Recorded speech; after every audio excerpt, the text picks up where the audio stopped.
Alright, here is the video review for Buzzworthy Bumblebee, Origin Bumblebee, as he is being called according to his instruction manual here.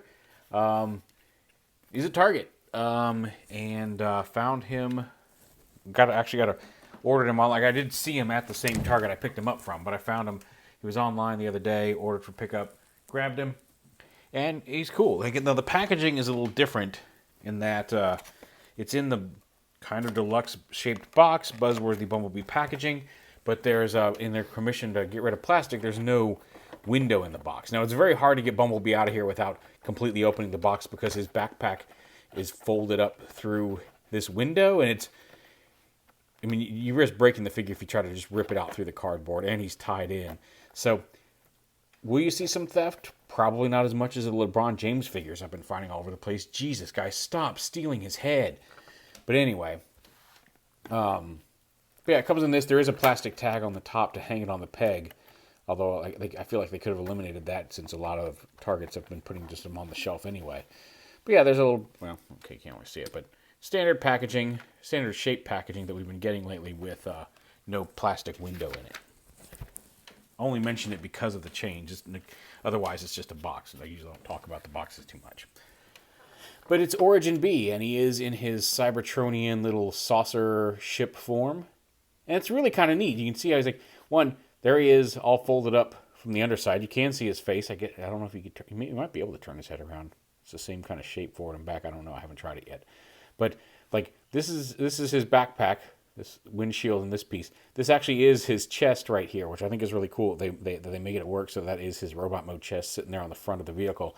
But then like all of this is his legs, and you can see his feet are right up here next to his shoulders. It's a really neat transformation, which we'll see in a minute.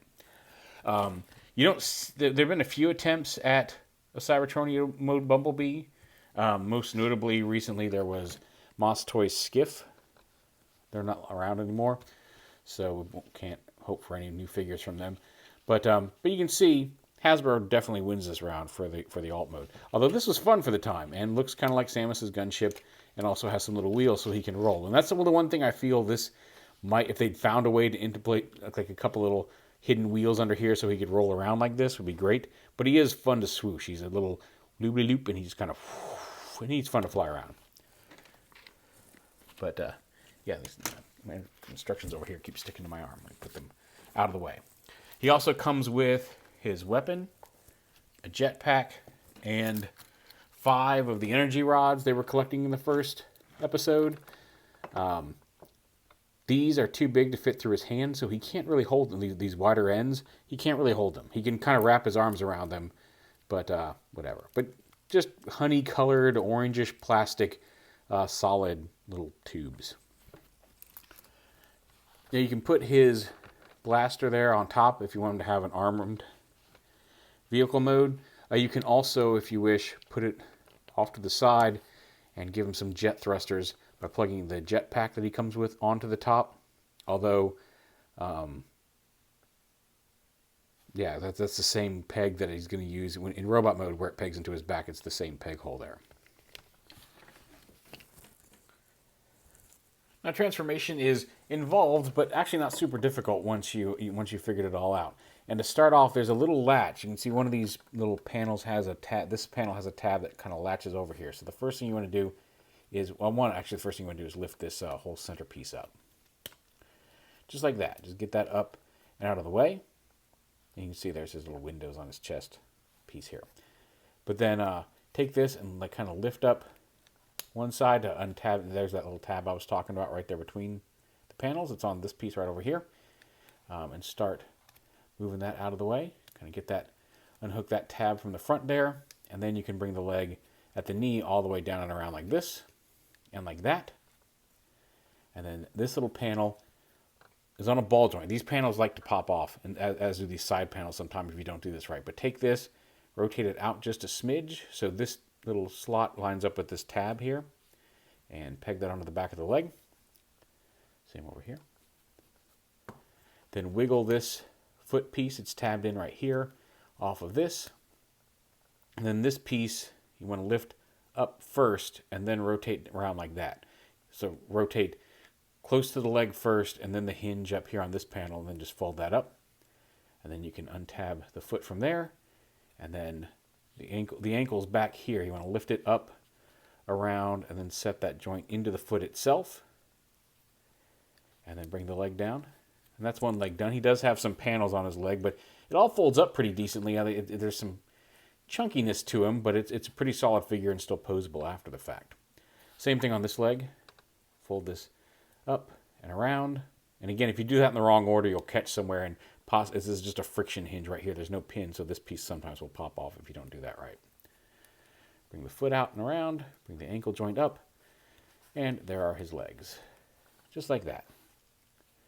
Go ahead and swing the arms, unpeg them, and bring one side out and around, all the way around like that, all the way around like that, because once the arms are out of the way, you can rotate him at the waist, and then come under here, and they can get a finger into his thumb, and flip out his fists,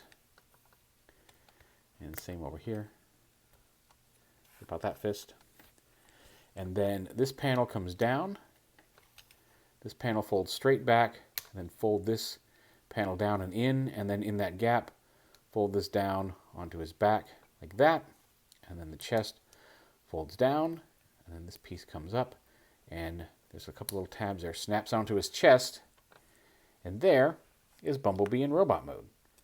And he's a fun little robot. Like, I mean, he does have the backpack. He does have some, some edges hanging out around the backpack. He's got a little bit of stuff hanging on his legs, but it's still a very fun little Bumblebee figure. And the fact that it turns into his little cartoon saucer ship thing is really quite neat. And still, he's still kind of got the Volkswagen-y feet here and the windows on his chest, but it's very obviously Bumblebee, and he's a lot of fun. He's got a ball joint at the head. He's got dual swivels at the shoulder. He's got a bicep swivel, hinge elbow. The wrists do not swivel, but he's got a waist swivel, dual rotation hips, thigh swivel, the hinge knees, and they're dual hinge knees. Now, granted, all of the armor and ship pieces keep him from bending too far back, but it does a double hinge knee, and he's got forward to back as well as ankle tilt there in the ankle. So he's actually pretty posable for such a small robot as well. And again, he can hold his pistol, and you can plug the jetpack onto his back like that. You can fly around with his jetpack, or you can put the jetpack in a bin if you don't care for it, or put it on another figure if you'd rather have him over there. Now, like I said, these posts are too big to fit through the hole in his hand, so he can't hold a rod.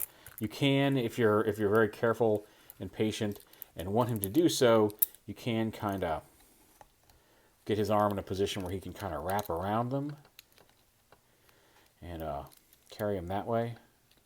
You kind of get him under his arm there. But, so yeah, he can carry them, but he can't hold them.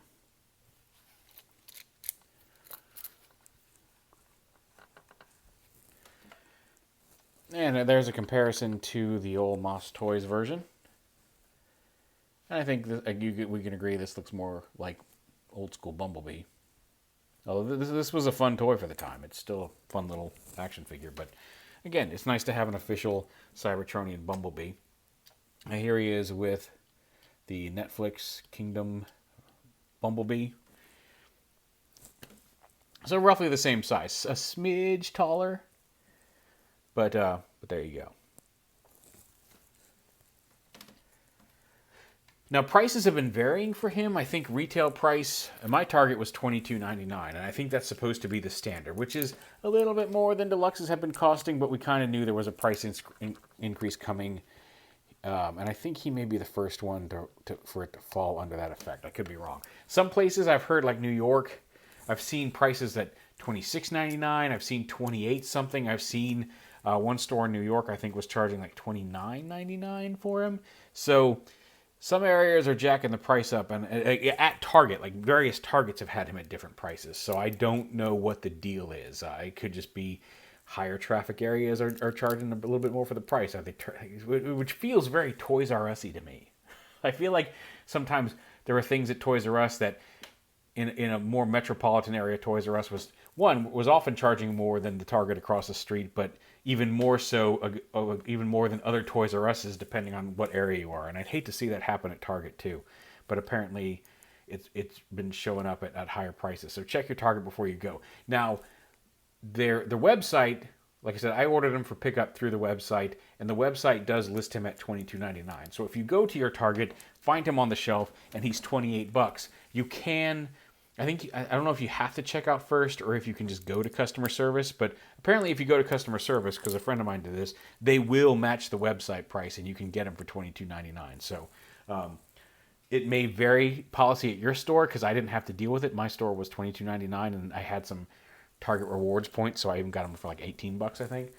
But just FYI, your mileage may vary, but you may be able to get him at retail price if your store is one of the ones that's charging the $29. Now, also, like I said, you can put this jetpack on other people. You can plug it into the back of Cliff Jumper here if you want, although that's a bad angle. But if you take this off, you can kind of fit it in. Like the wheels, it even looks like it's carved out for the wheels if you want to put it on this version of the mold. You can do the same thing with Bumblebee because it's the same mold. But if you take this shield off, those wheels look like they're designed. It looks like it's molded right around those things, huh?